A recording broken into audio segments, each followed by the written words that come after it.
11 U.S. Army soldiers have been found dead on and off U.S. military base Fort Hood in Texas under mysterious circumstances. While working to determine how nearly a dozen young and healthy men were suddenly dropping dead, investigators found one chilling thing between them that they all had in common, showing this likely wasn't a coincidence at all. Over the past 3 months, police in Fort Hood have been overwhelmed with an unusual number of death investigations, all of whom have been Fort Hood soldiers who are dropping at an alarming rate. The most recent victim was 23-year-old Sergeant Alex Taylor of Texas City, Texas, who was found unresponsive while working Wednesday on the base. Now, the Army's Criminal Investigations Command is taking a closer look at Taylor's death, Stars and Stripes reported Friday. At this point in the investigative process, we do not suspect foul play, but have not completely ruled it out while we conduct a complete and thorough death investigation, Criminal Investigations spokesman Christopher Gray said. This response comes after a series of mysterious deaths started piling up, the first one occurring on October 12 and haven't stopped since. Another soldier was found unresponsive at work in that same month, and each month since, all being discovered in the same strange manner, all of which were healthy one day and dead the next. However, the next 3 deaths all shared something else in common that make their fatalities different than the first ones. 24-year-old Private Kevin Paulino from Fort Hood died from a gunshot wound while he was off base as the first of 3 to have been killed in the same way, according to Stars and Stripes. Their deaths are also under investigation by the Army since answers into what happened was not immediately clear. Private Dakota Lee Stump, 19, was another of the long line of fatalities who was finally found almost a month after going missing on October 10 when he was declared as having gone AWOL. However, his body was found November 3 next to his flipped vehicle by soldiers conducting land navigation training just 100 yards from the road, an Army release stated. 3 other soldiers, all from Fort Hood, died on November 12 in a suicide bomb attack at Bagram Air Base in Afghanistan, Staff Sergeant John Perry, 30, Private First Class Tyler Rubelt, 20, and Sergeant First Class Alan Brown, 46, the Houston Chronicle reported. There have never been so many deaths in one time among soldiers all from the same base. What's even more odd is that the mysterious fatalities happen in 3s under the same circumstances. There definitely seems to be something intentional about the commonality of them all being from Fort Hood, since the pattern that's now evident can't just be a coincidence. Military bases across the United States have been on high alert for months after a series of security breaches and incidents have occurred. Now, we're getting word of injured Special Operations soldiers who have been rushed to local hospitals after what happened on base where these heroes thought they were safe. A massive explosion on base at Fort Bragg in North Carolina has injured at least 8 Special Operations soldiers today. This comes just weeks after 15 Marines were injured during transport when their transport plane crashed into a Mississippi field, and 3 Marines were killed in a crash off Australia's eastern coast this summer, according to UPROXX. Authorities are trying to determine how this could have happened today at Fort Bragg and have already discovered some unfortunate answers. This isn't the first incident to happening the last several months on a U.S. military base, and probably won't be the last. However, the outcome is the most detrimental this year.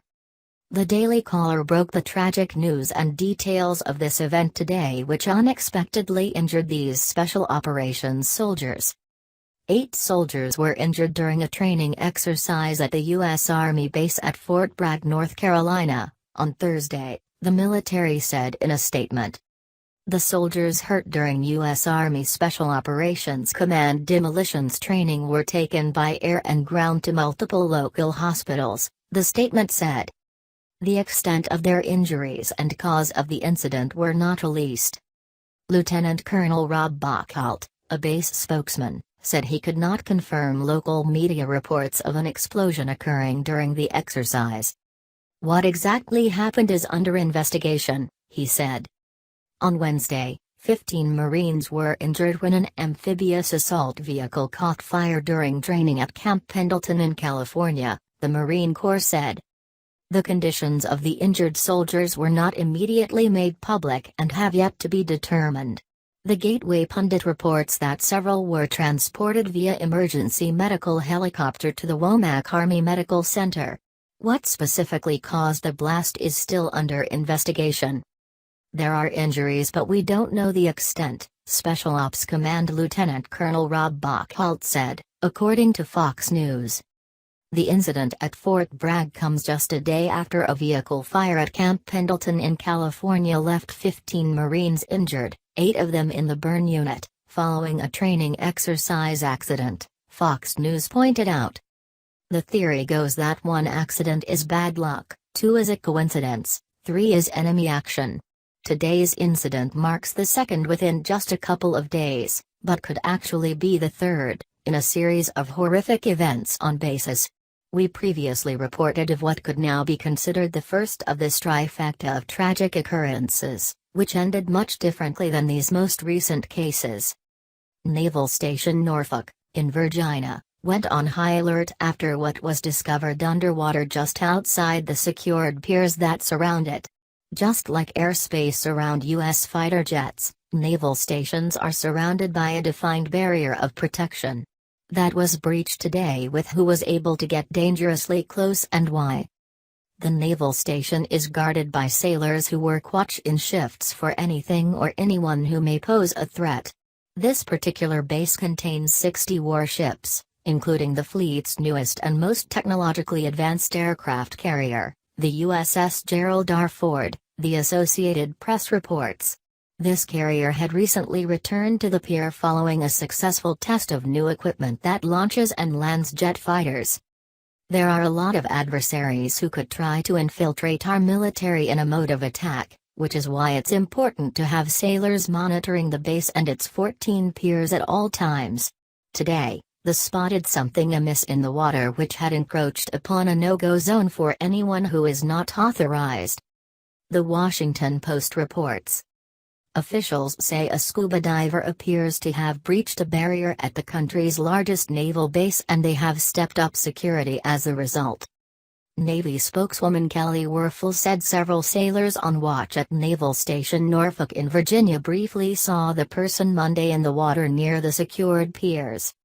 A security gate sits in the water surrounding the base and its 14 piers.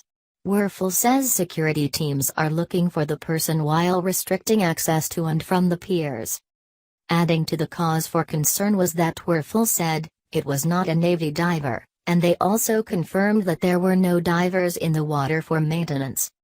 Now we have 3 very alarming events which have occurred on U.S. military bases within the last couple of months. This could be a coincidence or perhaps something more deliberate. Regardless of the cause, our American heroes need to stay vigilant and on high alert even when on base after what we've seen in the last couple of years, that these secured places are susceptible to attack.